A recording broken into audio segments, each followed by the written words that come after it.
buenas tardes, gracias por este reencuentro de cada semana aquí en Canal Metro, donde junto a Fanny Vega nos ponemos en contacto con usted para hablar de política, producción y trabajo. ¿Cómo está, Fanny? Muy bien.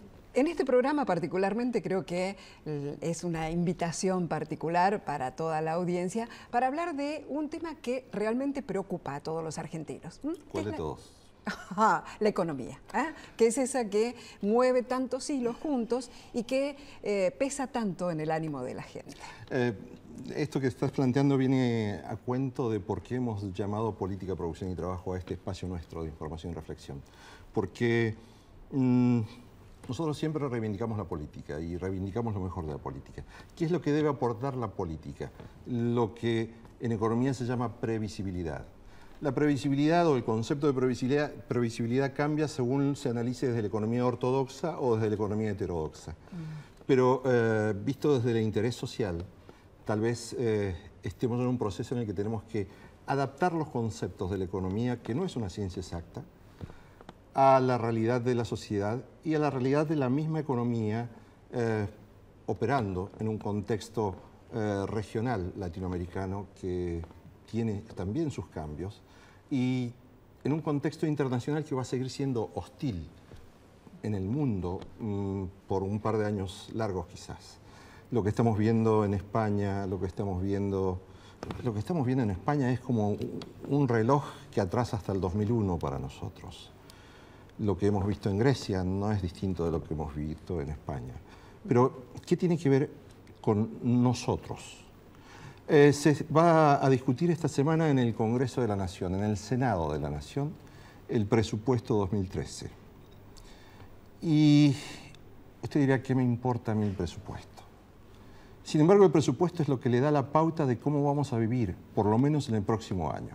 Y tenemos una variante, que en este presupuesto se han establecido las previsiones macroeconómicas que van a regir o que son previsibles de acuerdo al contexto regional, al contexto interno nacional y al contexto internacional. Las pautas que son previsibles hasta el año 2015. 2015 es el límite del mandato presidencial actual. Tiene lógica.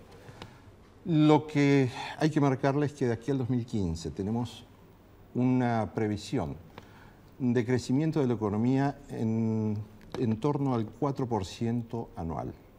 4% anual es una tasa importante para los países desarrollados.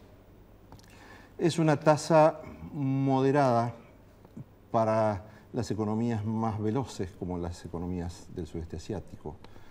Y es una tasa de crecimiento moderada también para nosotros, porque pensemos que desde el 2003 hasta el 2011 crecimos en promedio a un 7,7% anual, en promedio, Hemos llegado a crecer por arriba del 9%, casi cerca del 10%. Pero vamos entonces, a partir de este presupuesto 2013, a una tasa de crecimiento de la economía de 4% anual en promedio. Esto significa que tenemos que pensar en un esfuerzo mayor como economía para producir y desde las empresas. Tenemos que pensar en un esfuerzo mayor para generar beneficios, pero con un concepto moderado de la ganancia, porque no podemos pensar en una economía que va a crecer al 4% anual y estar remarcando precios al 30, 40 o 50%, o cobrar tasas de interés al 35, 45%, como están haciendo algunos bancos, que están dando créditos para el consumo. Recordemos esto. ¿Qué es lo que hace necesario al crédito? Que se vuelque al sistema productivo. También el consumo es necesario, tenemos que mantener este consumo activo y es la previsión del presupuesto de los próximos años. Mantener el crecimiento, el consumo en forma activa, intenso a nivel nacional, porque es lo que nos protege de la crisis internacional.